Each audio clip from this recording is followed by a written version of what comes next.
श्रावण मासारंभ झालेला आहे.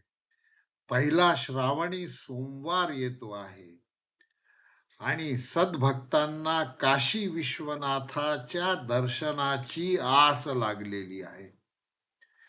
परंतु या सद्भक्तांच्या जीवनामध्ये काही अडचणी आहेत, काही व्यावहारिक अडचणी आहेत, काही आर्थिक अडचणी आहेत, काही जबाबदारीच्या अडचणी आहेत आणि या अडचणींमुळे हे साधक काशी विश्वनाथापर्यंत पोहोचू शकत नाही.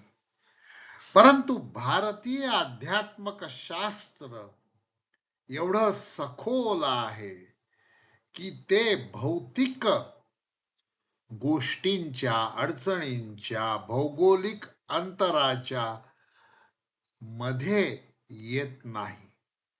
मनाने सगळे विचार उपचार करता येतात असं भारतीय अध्यात्मशास्त्र सांगतं.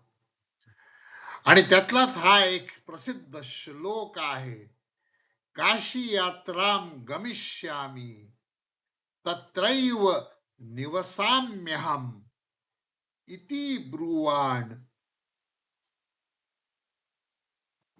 ब्रुवाण सत्तम काशीवासम फलम लभेत.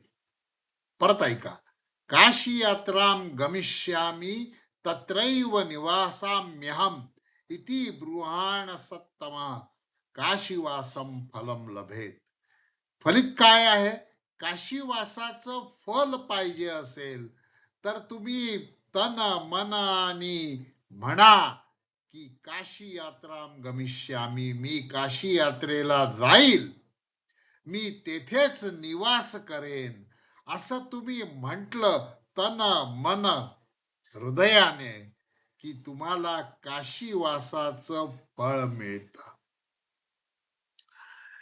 काशी विश्वेश्वराच्या दर्शनाची आस असणाऱ्या प्रत्येकाने श्रद्धाभावाने हे चिंतन करायला पाहिजे. काशीची पंचक्रोश यात्रा कशी करायची हे नृसिंह सरस्वतींनी सांगितलं होतं, परंतु ती भौतिक यात्रा आहे. खरी यात्रा ही पंचकोश यात्रा आहे. आता पंचकोश कोणचे? तर अन्नमय कोश, प्राणमय कोश, मनोमय कोश, विज्ञानमय कोश आणि आनंदमय कोश. ही पंचक्रोश यात्रा आपल्याला आपल्या शरीराद्वारेच करता येते. प्रयत्न करूया.